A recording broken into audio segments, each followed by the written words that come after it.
Yo, what is going on, guys? Welcome to my League Starter video for Path of Exile 3.22 Trial of the Ancestors. This is going to be a Guardian Skeleton Mages League Start video guide.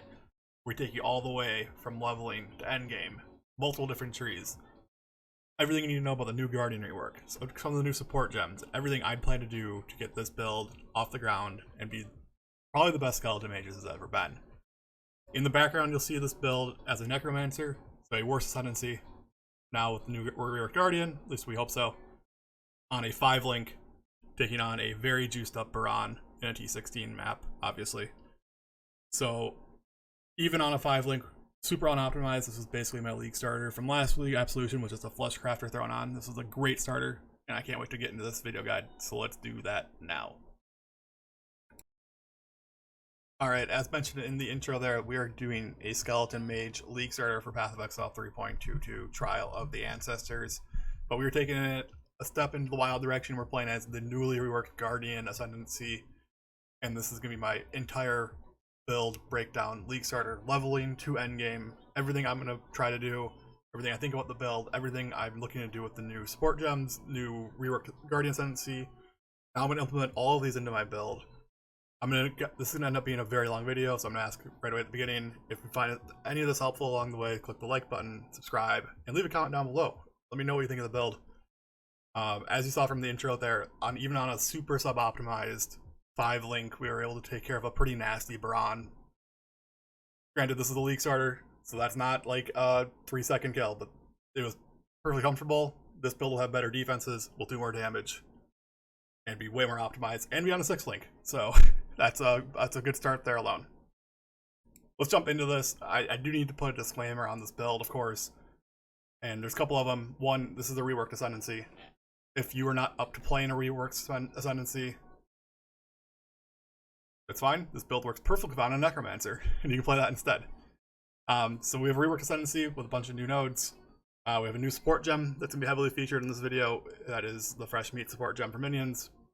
But something could go wrong. There could be a bug in the reworked Ascendency for all we know. There could be a bug with the support gem. But we have a backup plan, and I'll explain that. If you really want to be super safe, I would say Necromancer is probably safer for this build, but I think Guardian is better if everything works the way as we expect. But the trees are basically the same. You just literally start from Necromancer instead of starting from Guardian, so keep that in mind throughout this video, as I will mention Necromancer a little bit here and there, but this is mainly going to be Guardian-focused content. When I choose a League starter, what I like to do is think about what content I want to do for the League. And I broke that down into 6 things for this League, and I kind of prioritized them. Number 1 is trials. I think I want to do like trial farming. I think tattoos are going to be super important. I want to get as many tattoos as possible, and I want to spend a lot of time in Trial of Ancestors, so here's to hoping that it is good. We have our first like really good League mechanic in a while, because this will be awesome. Number 2 for me is Sanctum. With Sanctum returning, I'm definitely interested in doing that, so I want to build that can just like rush Sanctums. I do expect them to be quite rare though. I'm guessing on the lines of memories. I have no proof of that. Or you put in the comments, I have no proof that they're going to be rare, but that's just my guess. Number 3, Expedition. I do Expedition farming to be in a League to farm a bunch of currency for future builds, scale my current build, so it has to be good Expedition. 4 is Legion because it's on the map. Keurig map mods this League, and I think Legion is just super fun. You get a ton of loot, a lot of enemies. 5 is the new reworked Maven node where you can summon 1 to 3 extra bosses per map. So I want to do Maven farming. It's finally I think you can actually do Maven farming instead of just Eater and Exarch on your map. Number 6, as always, is Essence. Basically, Essence is on all the time. Essence farming is usually free money, so that's why I do it. That being said, I think this build checks the box for all these except Legion, which is why it's highlighted in red. The other ones are in green just because this build excels at controlling areas, and all of these instances are like you're setting up an area to control, nothing else is going on. Sanctum is really good at if you have a build that can clear off screen, which this build can do. So this covers 5 of the 6, which is about as good as I'm going to get. Legion is kind of its own beast, and needs like to be really good at Legion farming, you need a kind of a hyper optimized like Headhunter-esque build. This build does not do that, but everything else is super good, and I think I'll use the League starter to go into a Legion farmer second. So why Skeleton Mages? Pros of Skeleton Mages. A, I like minions. If you don't like minions, that's fine. I like minions. This is one of my favorite playstyles, Path of Exile. Probably figured that out from my league starter last league. I think they are exceptional at controlling areas. I already mentioned. Trials looks like a perfect thing. Synergy for this is a controlling area sort of league mechanic. We have screen clearing damage, you probably saw from the intro video, and we'll do a couple other gameplay videos throughout this build guide. That basically just, there's projectiles everywhere on the screen. The mages just kind of go out of control. Guardian offers incredibly strong defenses that we're going to do like a whole section in this build guide of just how the defenses work on Guardian, and this build in particular. And then this is a great bossing single target build. This can easily get you your four Void Stones. With enough investment, can definitely transition into Ubers as well, if that's something that interests you. I usually stop my starter league builds at getting your 4 Void Stones though, so keep that in mind while we discuss. I always like to include the cons of a build that I'm creating. Minion playstyle. Specifically, I really call this like a totem-esque playstyle. If you've never played Skeleton Mages before, you basically run around, drop your Skeleton Mages, and then there's a screen, you go forward, drop Skeleton Mages again, go forward.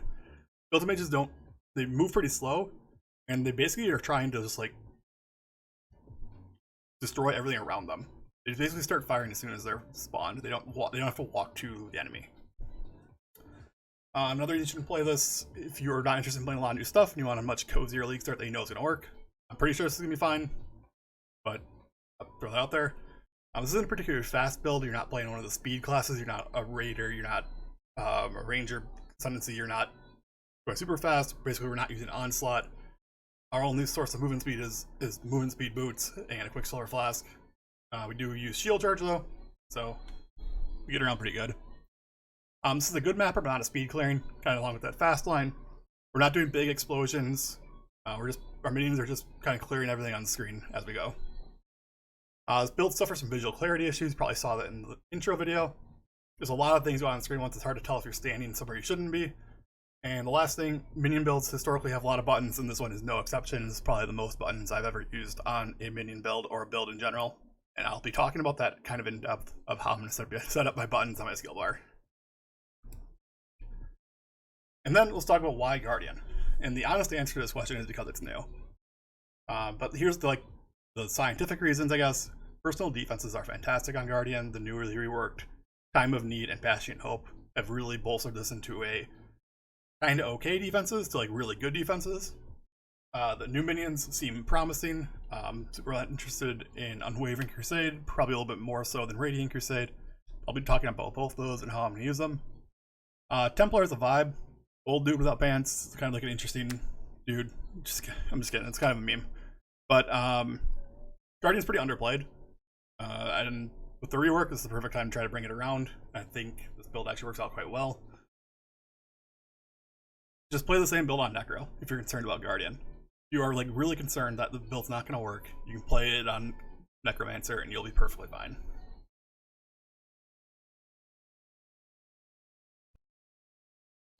Next thing we're going to be talking about for this build guide is the leveling process. I'm going to try to do this in a chronological order of what I think is like how we're ramping up. So leveling obviously is the first thing we're going to do. You'll see in the subtitle here, Absolution. Absolution is the best minion leveling ability. You actually can't even play Skeleton Mages until you get a unique jewel. And it's really not even that good until you get a couple of support gems that are difficult to get right away. So we'll be talking about the leveling process and how to transition into Skeleton Mages. First off, I always like to mention Act 1. We are a Templar. We have access to pretty much like the best setup for clearing Act 1, which is a combination of Rolling Magma, Flame Wall, Holy Flame Totem. Basically, you just put all these down at the same time. You fire your Holy Flame Totem and your Rolling Magma through your Flame Wall. That's how you clear the Act 1. If you've never seen a speed clear of Act 1, I recommend going and find someone on YouTube and check out a speed clear of Act 1. They basically all use the setup. There are 2 auras that will be offered, Clarity and Vitality. Clarity is probably going to be the better option, but Vitality feels pretty good. So Clarity is probably the long-term better option. Vitality will feel better right away. Either one's fine, or both. The only thing to keep in mind of Act 1 is you should be on the lookout for red, blue, blue items. Multiple would be ideal. This is a link that we'll be using probably 2 of as we transition into Absolution. And then be very mindful of always say as I really start, try to pick up your little currencies, scroll wisdoms, portal scrolls, transmutes, alterations. we'll be buying skills here and there. So there. Also in my POB, which will be linked below, we will have the full leveling guide I used last league for Absolution. It is exactly the same. I just changed which ascendancies we pick, because obviously we're playing Guardian instead of Necromancer. The full leveling guide has basically everything you should pick at every stage of the first 5 acts, as well as where we should be progressing, and then I have a skill tree for each level, each act, so you can follow along with. So leveling 12, basically through whenever you feel like switching to Skeleton Mages. You can play Absolution forever, it's perfectly fine, but this is the setup I'm going to be going for just to get through the acts and get ready for my switch to Skeleton Mages. The 4 thing we're looking for is Absolution, Fizz to Lightning, Minion damage, and probably added Lightning. Faster casting is also fine, or Summon Phantasm. There's a lot of options with the 4th one, but these 3 are key. I'm going to be using the regular summon skeletons, plus the new Feeding Frenzy support. Basically, I'm not sure how this is going to work, but I need to test. I assume this is actually going to be quite strong, as long as we can keep summoning skeletons. Other than that, we're going to use like some generic minions, zombies, specters, one of Stone or Carrion Golem, whichever one you prefer. Link one of these Feeding Frenzy so we get a buff. This starts around in like Act 3, Act 4. 150% aura. Determination if you're feeling a little squishy. Wrath or Zealotry if you want a little more damage. And then use a movement ability plus Convocation. That basically can get you all the way through the entire campaign. Fill these in with whatever else you prefer to use on your normal minion builds, but this is what I'll be using. Again, if you want a super detailed description of what to use, check out the notes in the POB. The one thing I don't mention in the POB is that you probably need Mana Flask for Absolution. In the POB, I think we assumed we have Eldritch Battery, that we are not an Eldritch Battery build this league, so we will need Mana Flask because Absolution uses a ton of mana. But it's quite good, so it's worth it. Next we're going to talk about when to switch to Skeleton Mages. I always say at least Act 6. This is probably the first time you actually can reasonably do it. You need gems from Lily, so you need Pierce and Volley. These are things that Rangers have access to early that we do not as a Templar. But the real key that you need is a Dead Reckoning Jewel. Dead Reckoning literally turns this build on. I cannot stress this enough. You are not playing the build without Dead Reckoning Jewel. I have had friends who have seen this build and they said, "Oh, I want to play this," and they start the build up. They get to like Act 7, they're like, "Oh, it's not working right," and they're like, "Oh, I couldn't get the unique jewel." I'm like, well, you're not playing the same build then. And they're running around with like Skeleton Warriors with Pierce and Volley, and it's a mess. So this is my warning. I'll mention it many times. You absolutely need Dead Reckoning Jewel to play this build, and we'll discuss how to get that. It's not very difficult. My idea is probably I'm going to switch after the campaign. It's really up to you when you'd like to do this. I actually played Vaal Absolution all the way to getting my Void Stones last league. It is a perfectly fine ability to use if you prefer. If you like are through the game like, "Oh, this ability is sweet, I'm just keep using it." Try using Vaal Absolution. It can literally beat the entire game for you. So check out my League Star series from last league if you enjoy playing Vaal Absolution. Next we're talking about the Ascendency Order. Pretty simple here. We're going Radiant Crusade, Unwavering Crusade. These are our minion ascendancies for Guardian. I'm gonna touch on what these do and how we're using them later in the build. Then we're gonna go Time of Need, Bastion of Hope. Just want to put the Ascendency Order out there so we know which ones to take. Alright, next up we have the build. So this is the section where we talk about basically how the build plays and what are the necessary items to get this build underway. There are 3 I consider necessary items to play this build. 1 is Dead Reckoning Jewel, absolutely necessary. Next slide will be all about Dead Reckoning Jewel and how to get it. Number 2 is Fleshcraft Unique Body Armor. This is super good. You probably need this when you're getting around yellow red maps. It does not hurt to get it earlier, as soon as you can get it basically. I would say you want at least a 5 link of Fleshcrafter. 6 link is the final build. But the 5 link, this is basically like a 6 and 7 link power. Basically what Fleshcrafter does is while minions have energy shield, their hits ignore elemental resistances from monsters. I want you to be very careful with this because this means that their resistances are 0. If you are working on getting monster to have negative resistances, it does not do anything. We are ignoring elemental resistances. So even if it's negative, it's going to go back up to 0. So that's why there's not going to be any like elemental weakness curses. We're not going to be doing any exposure. The enemy's elemental resistances are just 0. And last one is a medium cluster jewel. Actually, this is a tech that you don't see very often, but there is a medium cluster jewel on the minion life clusters called Blessed Rebirth. This makes our minions immune for the first 4 seconds after they are summoned. This is great for summon skeletons as they are pretty weak minions, and basically we want them to be able to pump out their damage for 4 seconds without having to worry about them A, losing energy shield, or B, just dying. And you're going to see a theme in this build of me saying around 4 seconds a lot, so it's just the first instance of that. Alright, Dead Reckoning, important. I'm going to mention Dead Reckoning again. This is hopefully going to be the last time I mention it in this build. That's a lie, it's going to come up a ton of times. This is the recipe to get Dead Reckoning. Do not, I repeat, do not go onto Trade League and buy this. This is a pretty simple recipe with not very expensive items. What we're going to do to get Dead Reckoning, this is my plan. I'm going to buy a unique wand for 1C. This is probably doable on the first day. I'm going to search trade for a Summon Skeletons quality gem. I'm going to shoot for like 10+% quality, hopefully get it cheap. You're going to save a ton of currency with this. Dead Reckoning usually gets inflated. Most people don't even do this recipe unless you're going to play this build. So people will do this recipe and then put it on the Trade League to like get money from the people who are too lazy to do the recipe. Do the recipe. So what is the recipe exactly? It is 1 Summon Skeletons gem with 20% quality, 1 normal wand, 1 magic wand, 1 rare wand, and 1 unique wand. There's 2 caveats to this. None of these can be corrupted, and all the wands must use the same base type. Basically, the easiest way to do this is going to get your unique wand, get it on a common base type, Driftwood wand from level 1, I believe you can do.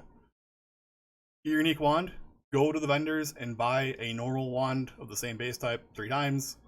Hit one with a Orb of Alchemy, hit one with an Orb of Transmutation.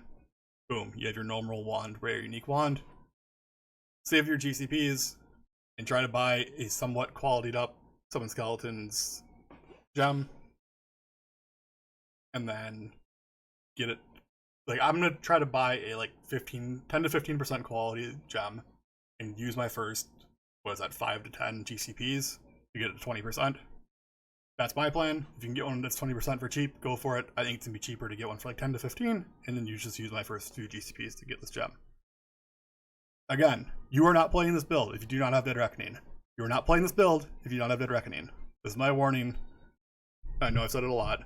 I just want to be perfectly clear. You are not playing the same build if you're not using the Dead Reckoning jewel. Alright, build overview. I'm going to talk offenses and defenses here. Skeleton mages deal ranged elemental damage. They cycle between cold, fire, and lightning projectiles, and they just kind of sit there and fire these out. Honestly, this plays like a totem build. It plays like a totem build with the other minion stuff. So basically, you summon them, they just kind of stand there and start firing away. We'll be doing a gameplay showcase in a little bit, and I'll show you exactly what I mean by that. All the other minions in this build are there to support your skeleton mages. They're not damage dealers. They may do some incidental damage, but they're not. Your skeleton mages are 97% of the damage. So we are just trying to scale their damage. Defenses, I'm going to cover a whole section on defenses, but my defensive strategy for this build is, it sounds silly, but I think it's going to work. It's called Bend But Don't Break. Time of Need 2023. We're using Armor, Energy Shield, Block, Divine Shield Notable. I'm going to go in through the full layers of defense that we're using later in this build guide, so make sure to check that out. It is, I think, talking about defenses for a build is incredibly important, and this is no exception. Alright, this next section is the gem setups. These are going to be the gem setups I'm using for basically my plan of where I'm going to be at when we're jumping into getting our third and fourth Void Stones. So this is talking Uber Elder and Maven setups, and like T16 mapping farming. First up is our 6th link. Obviously we're using Vaal Summon Skeletons. These are the links. Please, if you're just like not paying attention, you're only reading, I'm not saying to use Awakened Minion and Spell Echo. I'm saying they are available and they're obvious upgrades for this build. If you have extra currency, go for it. They are absolutely not necessary as your league starter. So we're using Summon Skeletons, linked with Minion Damage, Spell Echo, Pierce, Volley, and the new Fresh Meat Support gem. These 5 are probably tried and true with Vaal Summon Skeletons and have been key features forever. I'm going to play around with them a little bit this league, but I wouldn't recommend anything other than these 5. The 6th one has always been kind of like a toss-up. There's been a few iterations of Vaal Summon Skeletons, like last league, turning was available on Anomalous Faster Proj support. That has been nerfed to the ground and not a thing anymore. Return Projectiles is a new support gem. People are talking about using that. I'm using Fresh Meat as I think this is incredibly overpowered and is something that we can utilize very well with this build. I want to talk about Fresh Meat and the math of Fresh Meat, basically. So there's multiple ways that people are going to put this into their path of building. Basically, I just took all the buffs that it gives and calculated out where I want my build to be. And I'm estimating this is over 100% more damage while this buff is active. But that is only if you're going for a crit build version of this build, which we are. If you're not playing a crit version of Summon Skeleton Mages, I would not use this. But we are doing that. That is the point of this build, is that our Skeleton Mages are going to crit often, almost 100%. If not 100%, that is. So I want to talk about the skill gem down here. Minions from support skills have 20% increase. Whatever, that's not fine. They gain Awakened Fury and Adrenaline for 10% of their duration, up to a maximum of 10 seconds. Summon Skeletons have a duration.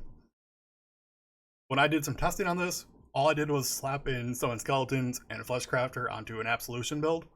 My duration on my minions was like 44 seconds on my Summon Skeletons, which means this buff will be up for 4.4 seconds, the first 10%. This is super important. This means Fresh Meat buff is up for 4 seconds, aka until Blessed Rebirth falls off. Everything sort of synergizes here, and it works out super well.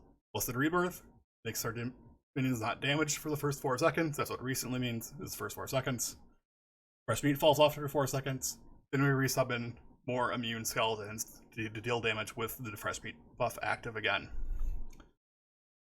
The most important thing that Fresh Meat offers our minions is the Adrenaline buff, which if you've played a champion before, you know how good this is. But more importantly than that probably is the Awakened Fury grants plus 3.9% to critical strike chance. Base critical strike chance for Skeleton Mages is 5%. Plus 3.9% brings it to 8.9% base chance. This is the only way I think that we're at. We've never been really able to scale crit before on minions, and this is probably the only way we're ever going to be able to. So, we are playing a crit-based Skeleton Mage build. This is absolutely necessary. There's no other way to do it. Alright. Here we are with the Trigger Wand. Never played a Trigger Wand. Basically, there is a craft on wands that you can get from Syndicate that allows you, it will trigger a spell in your wand when you use an active skill on a 8-second cooldown to trigger skills in your wand. So we're going to stock a Desecrate, Spirit Offering, and Lifetap. Lifetap is just there because we don't want to use mana. I don't want to worry about many mana issues. We're not an Eldritch Battery build, so we do have to worry about mana on this build. But this basically allows us to always have Spirit Offering up. Spirit Offering is a buff to critical strike chance as well as critical strike multiplier. Again, we are a crit-based minion build. Base duration is 5 seconds. You're like, oh, wait a second. This only goes off every 8 seconds because of the cooldown with the trigger. But it is buffed by the duration based on corpses near you. We're casting Desecrate, then Spirit Offering. This is up for at least 8 seconds. Spirit Offering is essentially always up with this up. Those are the only two where it actually matters what slot your items are in. Is the 6th link is obviously in your chest, and the trigger is set up as obviously in your wand. The rest of these you can put them wherever it sees fit. Molten Shell, cast when damage taken. For a long time, I've always played Molten Shell just on my left click. It's just always up every like half the time. On this build, it is absolutely vital that is on cast when damage taken. And I'll explain why in the defenses, but it must be linked to cast when damage taken. There are 2 ideal level combos to these gems. Level 11 Molten Shell with a level 2 cast when damage taken, and a level 14 with level 8 cast when damage taken. I don't want to get into how this works, but basically this is where, these are 2 spots where the levels require the same level to use the gems. So these are your setups. 11-2 probably gets you red maps. 14-8 probably like red maps and beyond. If you need other breakpoints for some reason, you can look them up on Reddit or the Google machine, and you can find other good combinations. These are the 2 that stood out to me.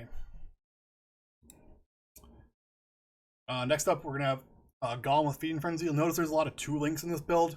So some people don't like that, some people do. But basically, we're doing a lot of skills where you have 1 ability linked to 1 support. This is our Golem Feeding Frenzy setup. You can use Stone or Carrying Golem is fine here. I would say Stone Golem if you feel like you need the life regen. I'm not sure how I'm going to feel on this build yet. Otherwise, I'd go Carrying Golem. Just the way Feeding Frenzy support is, it grants Feeding Frenzy support goes on the minion, and when it triggers, it casts the buff onto the player. The buff of the player grants a buff to all your other minions, so it's a little bit confusing. Basically, Feeding Frenzy will trigger when a minion, or the chance to trigger when a minion hits an enemy. Stone Golem and Carrying Golem both do like AoE attacks, so they actually end up hitting a lot. So this percent chance is pretty high when they're going into a pack. Feeding Frenzy buff is too strong to have in the build. See here, it does more minion damage, increased movement speed, and increased minion attack and cast speed. The only reason I have it on just one Golem is because I don't want my like buffing minions to be aggressive. I want them to be a little bit more defensive, not completely passive, but I want them to not be like diving into battle and dying. So that's why we're only using Feeding Frenzy on a Golem that's easily resummonable. I'm not too concerned if they were to happen to die. Next up is Shield Charge, linked with faster attacks. Another 2-link here. Shield Charge is a good movement ability, just gets you around the map faster. But the big reason we're actually using Shield Charge is like the last thing I added to the build, kind of like brought the whole build together, is that it is an attack. It is the only attack in the entire build. So it is necessary for our defensive setup with Bastion of Hope. I'll explain more in the defensive section. But basically we're going to be shield charging a lot. Not a lot, but like a sufficient amount. This is our main movement ability. Auras, this is my like league starter aura setup. We are using 3 auras because we're going to get some aura reservation from our passive tree. But we're using Determination, Zealot, Tempest Shield. This is my go-to setup for good defenses on block with minions. Determination and Zealot are non-negotiable in my opinion. These are the best offensive and defensive aura available on this build. We're scaling armor. We want minions that deal crit or spell damage. Perfect. Tempest Shield on the other hand can be replaced, but you will lose spell block chance. And it was the highest increase to effective hit pool for a 35% reservation aura. Other ones that I looked at were Discipline and Skitterbots. I'm going to start with Tempest Shield. If for some reason I think I don't need the spell block, I'm going to switch it to probably Skitterbots just for more damage, but definitely starting Tempest Shield for the defensive boost. It doesn't matter where these go, but one of these, probably Determination, will likely need to go to an unset ring until we can drop Lifetap from our build. We're going to have socket pressure issues, and putting Determination into an unset ring that gives like +2 levels of socketed gems is just good. Make Determination even stronger. So we'll probably use an unset ring for the first part of this until we get to the ability where we don't need Lifetap anymore, which we'll talk about in our Path of Building overview. Last of the 4-link utility setup, I'm going to link Flame Dash, Convocation, Sniper's Mark, all the Lifetap. These are just things I need and I don't want to pay mana for, basically. Sniper Mark is the best mark still for this build. I looked into Assassin's Mark. Sniper's Mark ended up being more damage, and it creates a ton of extra projectiles when they split when it hit the enemy, so it's very cool. makes the screen damage everywhere, basically. The other thing I mentioned on here is we're just gonna use Flame Dash when we need to like traverse over stuff. Shield Charge isn't a blink skill, so it can't like over things. And Convocation, like this actually got me like slightly triggered last week when people were asking me why I didn't have Convocation on my left click. I want people to read what Convocation does. This is an ability that you want to have available to you when you need it. So don't just put it on your left click and have it cast all the time. It's just kind of weird and it's not very good. Have it on a button that you actually have to press and think about using. You don't want to just spam it all the time. Alright, and the last link we're going to have, this is probably going in like my shield as a 3-link. This will be Animate Guardian, Raise Spectre, to Minion Life. These are Animate Guardian and Raise Spectre are permanent buff granting minions. I'm linking Minion Life because I don't want them to die. These are all really... Animate Guardian is incredibly annoying to resummon. You basically lose all the gear you apply to an Animate Guardian. Raise Spectre is not as bad. You can usually get them back from your Desecrate pool. But I just don't want to deal with it really, so I think Minion Life, I want them to always be up. I want to stress this enough, I do not use Meat Shield for these guys because I don't want them to be passive minions. Meat Shield makes them passive and they basically just stand around you. It does make them tankier, but at the cost of they are never near the enemies basically unless you are walking them into the enemies. And now, I'll explain the setup, so what we're doing. As this was a section I missed in my League Starter last league, I want to talk specifically about which minions I'm looking for Spectres.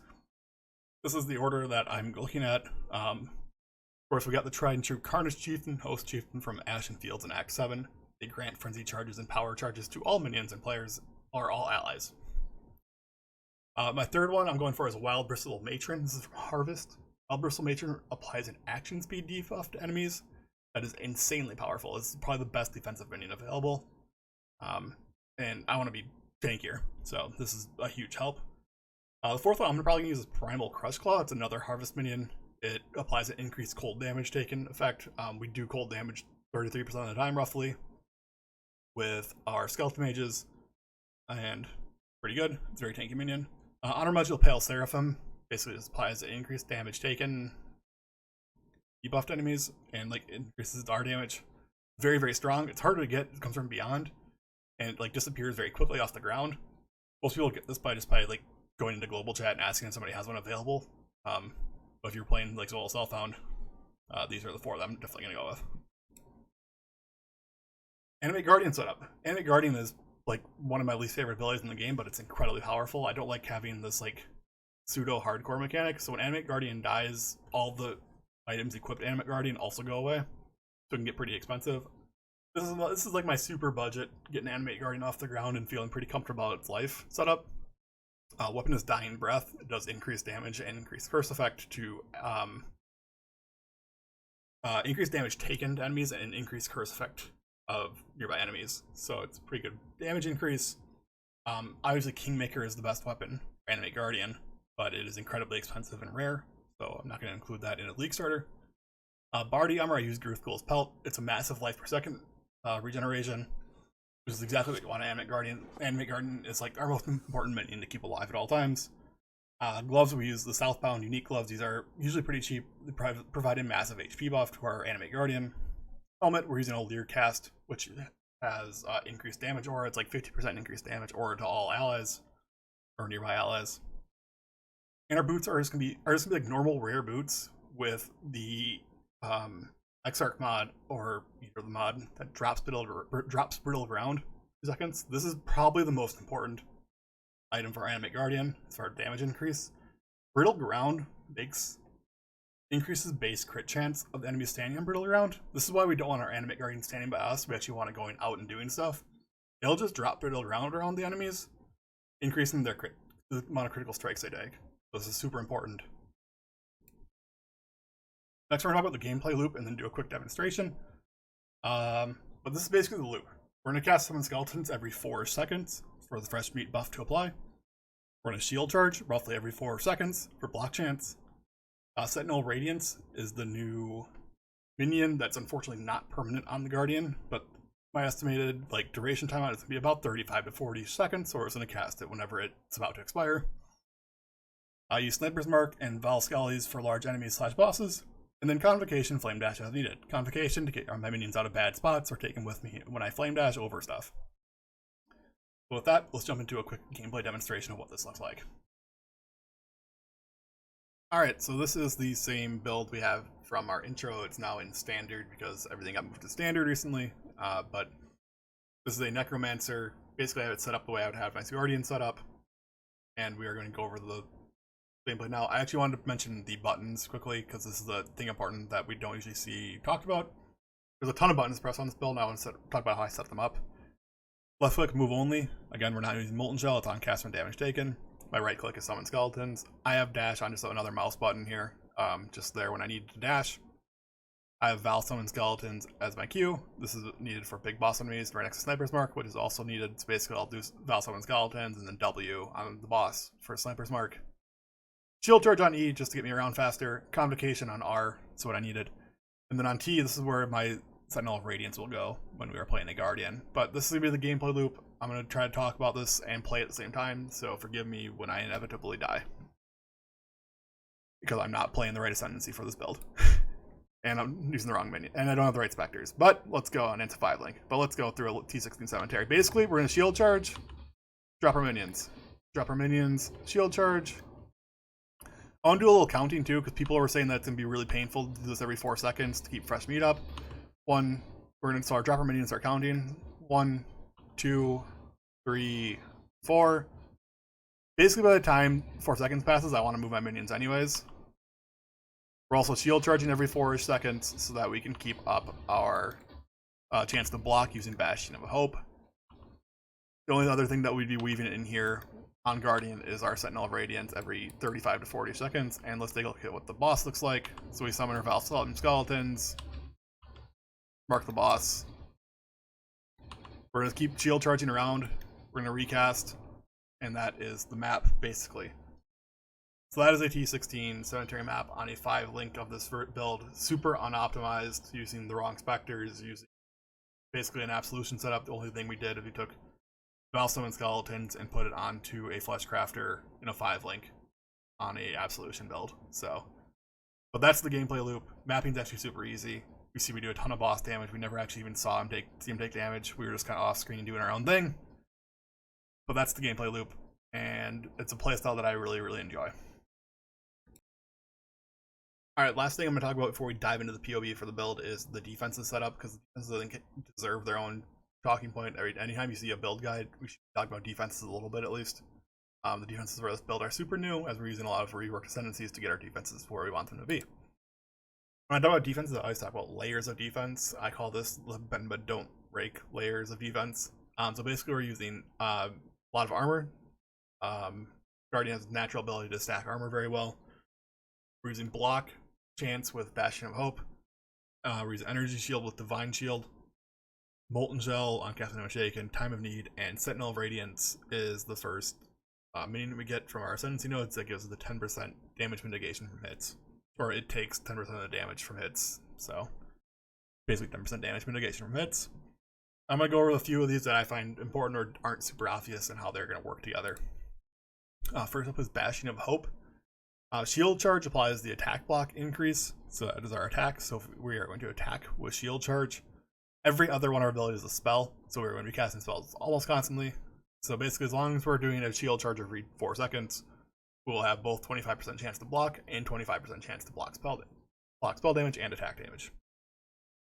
Between this notable Tempest Shield, an actual shield that applies that gives us some chance to block, a decently rolled Room Beast Concoction, Granite Flask, which are not very expensive usually, and one block past the wheel. We were extremely close to block capped on this build. I think I was at like 70%. The cap is 75%. If we really want to squeeze out those extra few percentages, we can find a way to do that, but I'm pretty happy at 7170 with not a super ton of investment into block. Next I want to talk about the Divine Shield notable on the passive tree. So Divine Shield regens percent of your phys damage mitigated as ES. I think it's important to mention here that blocking counts towards this. Blocking is mitigating physical damage, mitigating all of it. So when you block, you're actually taking a hit, but you're just taking no damage because it's blocked. So it is getting hit, and that's kind of the important aspect here. Guardian scales energy shield and armor super well, so Divine Shield is a really good thing here. The caveat is that can't recover energy shield above armor, so we're not like stacking energy shield up to like 50,000. Our armor is like a 30,000 reference on this build, so we're not too worried about that one. And then the notable reads 3% of physical damage prevented from hits is regenerated as energy shield per second. This ends up being quite a bit. I know 3% sounds small, but this ends up being quite a bit. We're going to have basically constant energy shield regen between blocking and mitigating with armor. Molten Shell cast when damage taken linked with, and like I think is super linked with Time of Need. So Molten Shell must be linked to cast damage taken. I mentioned this during the gem setup.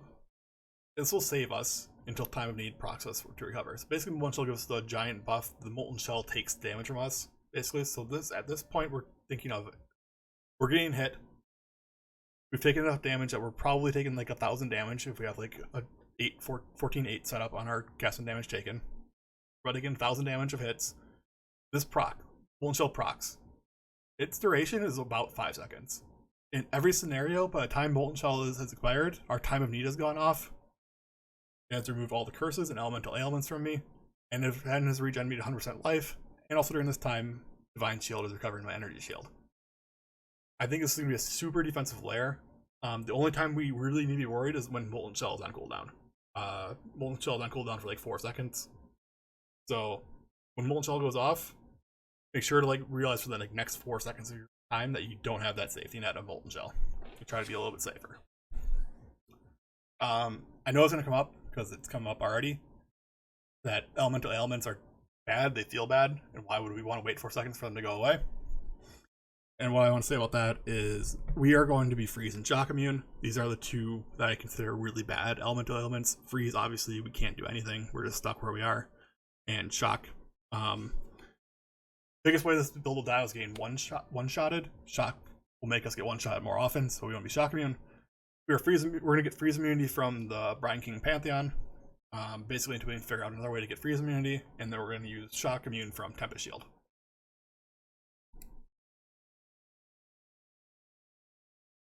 Alright, we're finally at the POB. So if you stuck it out this long, link to the POB will be down below in the description. You probably have had this open the entire time watching, hopefully. I assume that's usually what I do, so I assume that's what other people do. If you have stuck it out this long, I'm going to ask you to click like, subscribe. It means a lot to me. I really appreciate it. This build guide took a lot of work, and obviously it's been a really long video. So this is my endgame skill tree. I want to talk about quickly how I build POBs and what I use them for, because I use them very differently than what people do. This is not a cut paste. This is what I'm going to do. I basically go through, I build every piece of armor, every item by hand, and put in the things that I think are important for an endgame build. But I don't include like specifics. I'm going to start with this wand actually, because this is the question I got questioned most often. I actually end up making a video of how to craft this wand. This is an expensive wand. This is not as expensive as you probably think, and it is pretty easily craftable. There's not a lot of items on this build that require a ton of currency sync. This is the one. This is the one where you're going to sync currency. But honestly, I'm going to link my crafting video down below. As I say in that video, there isn't another craft I would do to make a wand. So I would just keep trying this until I get like a decent version, and then keep trying it again until I get the +1/+1. And get the +2 wand. So link below with my other videos, but they'll be how to craft this wand, essentially. As you see in my other items though, the shield's like a little strong, but other stuff I just kind of throw on like life. This says +1 level minion skill gems, which isn't super uncommon. I basically just throw on life resistances to get capped out. If you see anything on these items that are not like life and resistances, that's probably because I consider them pretty important mods, and you should look to get them on your items. We use Darkness Enthroned. I basically spend the first like day or two farming abysses while I'm doing mapping progression to get a good Darkness Enthroned and some good Ghastly Eye Jewels to roll on.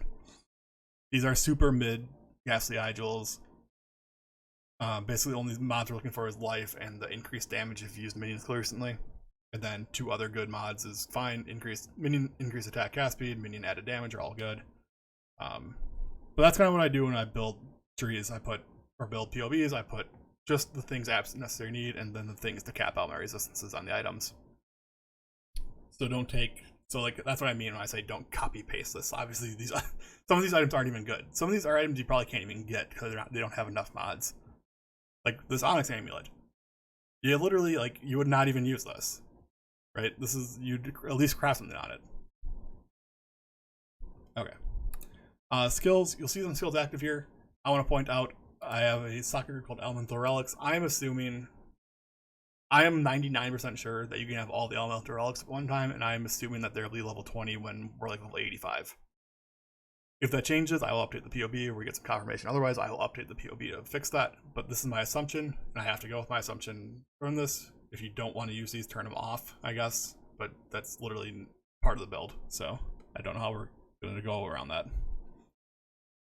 Other things I don't include in POB I haven't included any buffs to Animate Guardian. I didn't put the gear set in for it. My raised Spectres, I don't apply their debuffs. I only apply the frenzy charges given to minions. And even that, I go into configuration and I set it to 2 and 2 instead of doing 3 and 3. I like to be on the safe side of how much damage I'm doing, and we're setting it to a Guardian Pinnacle boss. Basically, for this build, it doesn't really matter because we are basically doing true damage with Fleshcrafter. But there you go. We can check the box for are your minions always on full life because we are using the Blessed Rebirth Jewel. So there you go. So the other thing is, I know what people like to do is they come in here and they go to skills and they click on show full DPS. The full DPS number here will not be the full DPS of the build. I can guarantee you that. I can absolutely guarantee you that. Basically, we are going to be doing way more damage than whatever it says on this build, so I don't even turn it on. But it's, you saw from the examples, on a super sub-optimized 5 link, it was perfectly fine of doing whatever content I was looking to do. So, other things in the POB, we have a tree for the entire leveling process, acts 1 through 10, the mapping progression tree, basically where I go from act 10 to the next set of progression. And then I have 2 endgame builds, one if you get a decent large cluster, and one if you have no large cluster. Talking about the tree a little bit, there's a couple things that we're looking to do. This is kind of like a generic minion tree, in my opinion. I'm going to use the large cluster, for example. There's a couple masteries that we use that most people don't use on their builds, and I'll talk about them. This one, skills cost life instead of 3% mana cost. Basically, I want to try to reduce mana cost. We're not an Eldritch Battery build, we're using a lot of reservation. So this helps. We're regenning with our entire life pool with time with need every 4 seconds, so I'm perfectly fine using some life instead of mana for skills. I know we have a lot of things on Lifetap already, but this helps with things that aren't on Lifetap, like Vaal summon skeletons or summon skeletons. We use the endurance node because we are using enduring composure on a small cluster duel. This gives us gain 1 endurance charge every second you've been hit recently.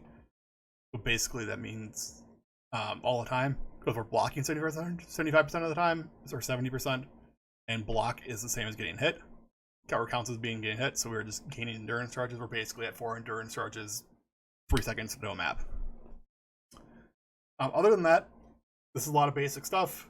Another cool node that we're using is this energy shield node up here. I found this, and really the big thing we're using this for is this is a 15% max hit to our chaos. If we're not like super high on chaos, 30% of chaos damage does not bypass energy shield. We are a slight energy shield build, so we have 1500 ES. We're using divine shield. We're gonna have energy shield up a lot, so that is the strategy there. Other mastery I think it's important to mention is we are using the 12% mana reservation efficiency here. Next to Mystic Bulwark. If you've never used Mystic Bulwark before, this pairs super well with Tempest Shield. You get 1% increased mana regeneration per chance to block spell damage. We're at 71% spell block chance, so this is 71% mana regenerate. Basically, you can solve a lot of mana problems with this. I always like to leave it on the gear to fix a lot of the requirements. It seems we actually don't have many. That's why I leave a lot of space open on the gear. Our mana is completely messed up here, but that is because the elemental relics are giving us auras, and there's no way to take the aura cost out. So ignore the mana, but it works without those auras on. So if we go and turn all these auras off, our mana is fine. I have Molten Shell, Cast Damage Shaken set up to the correct levels. See that they both have the same level requirement to use, so they're perfectly synced up. Other than that, that is the POB. I will leave it to you guys to figure out and ask questions about the POB. And I'm going to wrap up the video here. As always, I'm sure there'll be questions. Feel free to leave them in the comment section down below, and I'll try to answer as many as possible. But if you use this as your league starter, please, I hope you have a great time and understand what you're jumping yourself into here, because this is a, in theory, untested build on a reworked Ascendency with a new support gem. I just want to make sure we're clear on that I'm taking that risk. If you follow this build guide, you are taking that risk as well. I am not saying you're not taking any risk. Other than that, if you stuck it out this long, would really appreciate a thumbs up and click on the subscribe button, and hope you have a great league start. Let's get into it.